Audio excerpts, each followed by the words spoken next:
So we paired Todd Monken with Lamar, with OBJ, Zay Flowers, Rashad Bateman.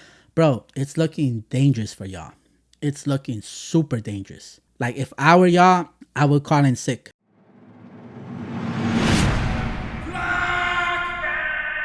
What is going on, Ravens flock? My name is Drastic, and I want to welcome you guys back to another video on our YouTube channel, Flock and Ravens. And on today's video, we're going to be discussing which NFL team in the AFC North could possibly become the biggest threat or rivalry to the Baltimore Ravens for this upcoming season. And I'm going to have to go with the most obvious answer. I think the biggest threat to the Ravens would have to be the Baltimore Ravens. Now, before you guys go off in the comments, just hear me out real quick, all right? Hear me out. The Ravens have been battling with injuries year after year after year for the past 5 years. Yes or no? Yes, right? And I think this year's biggest challenge for the Ravens, or biggest threat, is to try to remain healthy. Not just for a particular player. We're not going to single any player out, right? It's the team as a whole. The whole team has to try to remain healthy, because injuries happen, right? Injuries happen. So you can't expect every single player to stay healthy throughout the whole season. Our biggest weakness has been us losing players due to injuries. So I think that injuries is the Ravens' biggest threat this upcoming season. Now, we have seen some positive changes in the staff, right? With that being Steve Saunders leaving. But could that be the main solution? Like, are we gonna see a huge dramatic change? We'll have to see. We don't know until the season starts, right? So if by the end of this season we see that, you know what, our players have not been getting hurt during training camp. We already saw one injury with Zay Flowers, Rashad Bateman, but it's nothing serious, because now you see Zay Flowers was practicing with Lamar, OBJ, and all of that, and Rashad Bateman has been practicing on his own as well. So nothing serious, right? Thankfully.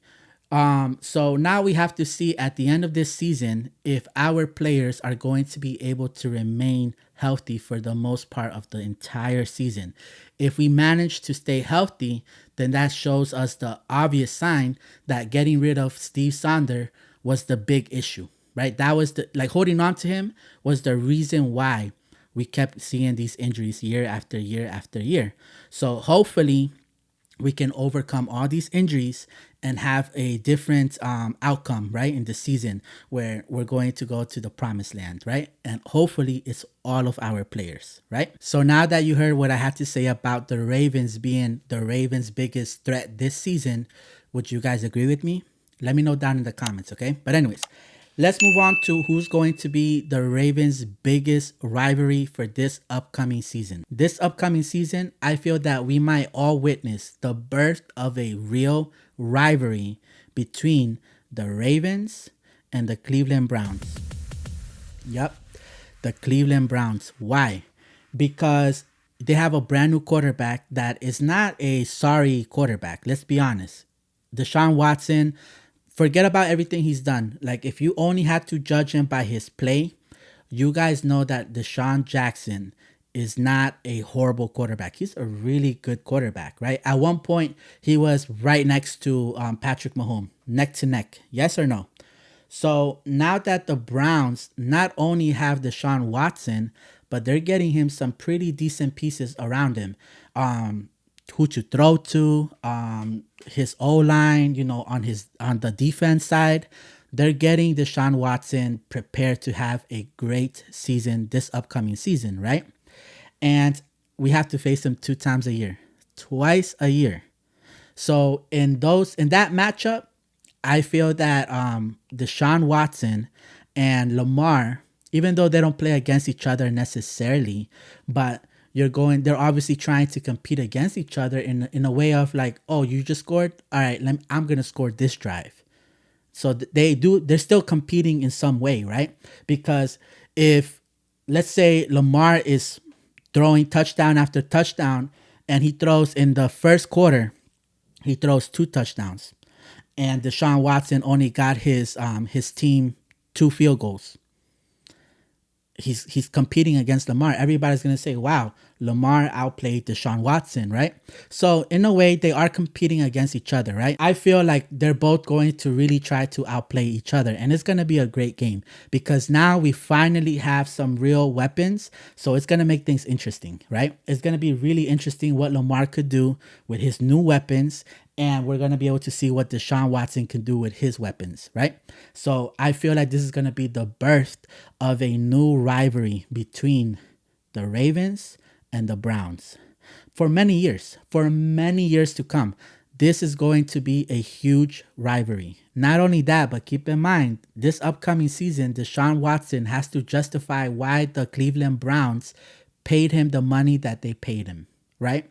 Because Deshaun Watson cannot come this upcoming season and lose 2 times against Lamar Jackson and his Ravens. He can't. Otherwise, the Browns are going to be like, why do we pay you all that money for?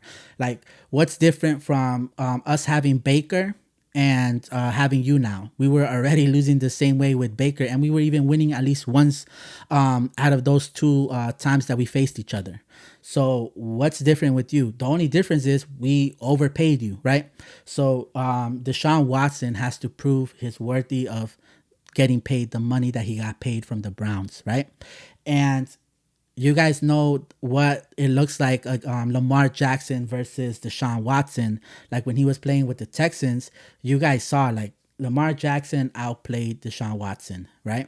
It was as clear as day. But that was a unique season, so we can't really talk too much about that. But this upcoming season, I'm telling you guys, it's going to be the birth of a new rivalry. Now, I don't think they're gonna be like a big threat to us. I don't think that they're going to necessarily. We're gonna be fighting for the to win our division against the Browns. I don't think that. But I do think like a rivalry does start between Lamar Jackson and Deshaun Watson. Now, our second rivalry this upcoming season in the AFC North for the Ravens would have to be the Steelers. The Steelers, because the Steelers against the Ravens is always an intense game. Always. All right. It's always a hard fought game. It doesn't matter who's behind quarterback. It doesn't matter who's playing. It could literally be practice squad against practice squad. It won't matter. It's a hard fought game each and every time. It's very intense. All right. I don't want to say it's violent, but be sure that a lot of players are leaving that game bruised up like you have no idea. They're going to need that ice bath. Like right after the game, they're all going to need that ice bath. But it's a very intense game. Steelers versus the Ravens is a certified rivalry in the NFL. Certified. All right. I'm talking notarized, right? The NFL literally notarized that rivalry between the Steelers versus the Ravens. All right. It's a hard fought game each and every time. The reason why I put the Steelers at 2 is because this is a rivalry that we already had for many, many years, right? So it's nothing new. So I wouldn't debate you if you put them at 1 or 2. Either way, I think it would make sense. But the Steelers is definitely top 2 rivalries for the Ravens in the AFC North, all right? The reason I put them at 2 is because I don't feel like this year they're going to be a big threat as they would have been maybe years ago, right? I feel like the Steelers still have a lot of question marks. The Steelers, just like you guys say, oh, Lamar has to get healthy. If Lamar doesn't play, you guys don't win. It's the same thing for you guys with TJ Watt. If TJ Watt, for any reason, and he has gotten injured, if he gets injured, if he's out, that's it. Your season is over. It's over. TJ Watt is to you guys like what Lamar is to the Ravens. If he's not on that field playing, you guys are not winning a game. You guys could win 1 or 2. It depends which team you guys play. But you guys are not going to play against the Chiefs and not have TJ Watt and come out with the dub. It's not happening. It's not happening. Now it's time to talk about the Bengals. The Bengals will never have a real rivalry with any NFL team in the AFC North. None. Because the Bengals are like, have you guys seen the movie Lego Batman? There is a scene in that movie where Batman catches the Joker, right? And the Joker tells Batman he placed a trap in the city that's going to destroy the whole city, right? And he gives Batman the option, like, what are you gonna do? Are you going to save the city? That means you gotta let me go. Or are you going to catch your biggest enemy? And Batman is confused. He's like, wait, what? What do you mean my biggest enemy? So then the Joker is like, yeah, I'm your biggest enemy. Batman says, no, you're not. And Joker tries to convince Batman that, yes, I'm your biggest enemy. And he's like, who's bigger than me? Who's a bigger enemy than me? And Batman starts naming a bunch of people like Superman and all these people, right? And Batman is like, you'll never be my biggest enemy. Like, we're never a thing. There's never like a rivalry between you and me, right? And he lets go of him and goes saves the city. He worries about a bigger issue because pretty much Joker, he's implying that Joker is not that big of a deal, right? And obviously Joker is like heartbroken. That's the Bengals with every like every team in the AFC North is Batman and the Bengals is the Joker. They will never have a real rivalry with any NFL team in the AFC North because the Bengals, yo, they don't know how to be in a rivalry. Like, they are so delicate. Having a rivalry in the AFC North is not what you guys want. It's not what you guys think it's supposed to be. Like, you guys should actually try to have a rivalry against the Chargers, against the Bills, because you guys will be on the same page. Both sides are going to constantly demand for roughing the passer, unnecessary roughness, this and that and whatever. You're not going to get the same results against the AFC North team, all right? Because when we play a division rival, we play tough. We play rough. We play intense. All right. So we're not used to all these flags that you guys are constantly demanding. Like, I remember the game you guys, like your first game you guys had against the Steelers. Bro, you guys were crying the whole game. Like, you guys were demanding for all these flags because they were hitting y'all too hard.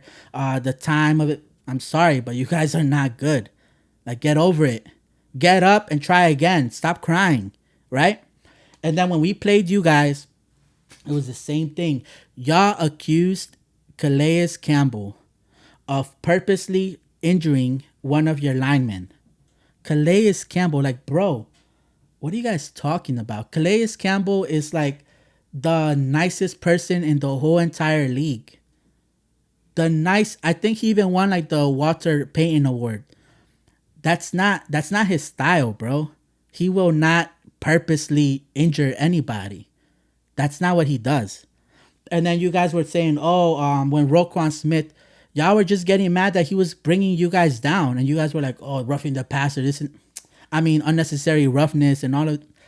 Like, stop with the excuses. If you guys want a real rivalry, which I don't think you guys will ever get it in the AFC North, y'all need to stop crying about every little thing. All right?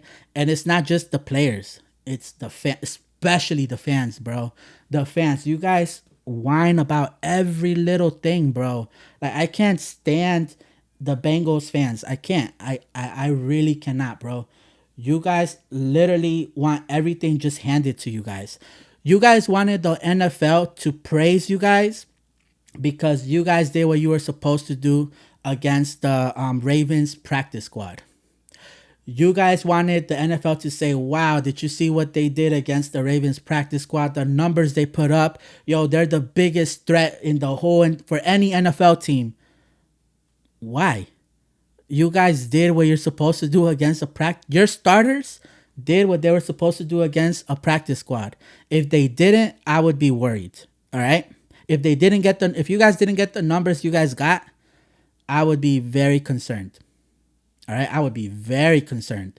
But you guys want to be praised off those numbers. That's like me wanting my wife to praise me and tell the whole world like how I'm a great husband just because I remembered our anniversary. Like, what? You're supposed to remember those things, so you can't get praised off that. You're supposed to dominate against a full practice squad. Stop pretending like you guys just won your first Lombardi trophy. Because it's not that. Your starters, they did what they were supposed to do. It is what it is, right? And I told all of you Bengals fans, when you guys won that game, I told y'all, all right, repeat it next year when our team is healthy. You guys were one horrible play away from losing to the Ravens backup quarterback. You guys better be thankful that you guys didn't go through that embarrassment of your starting quarterback losing to Tyler Huntley. To be honest, luck has been on your side for the last 2-3 years. Let's be honest, right? Because the Browns, they got rid of Baker Mayfield. Now, Baker Mayfield is not the best quarterback in the NFL, not even close. But when he plays against the Bengals, Baker Mayfield plays like a MVP. He plays like an MVP, bro. And they got rid of him.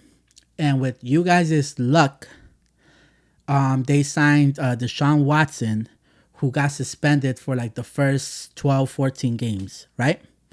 So you guys didn't have to deal with the Browns. You guys didn't have to deal with Deshaun Watson last year, right? But that luck is going to expire this year, right? Now, with the Steelers, you guys got lucky because the Steelers for the past like 2 years, they kind of been in like this rebuild mode, right? They haven't really gotten their stuff together. So they're still trying to figure things out. But I feel like this year you guys might be able to still take advantage, but it's not going to be like you guys are going to dominate them.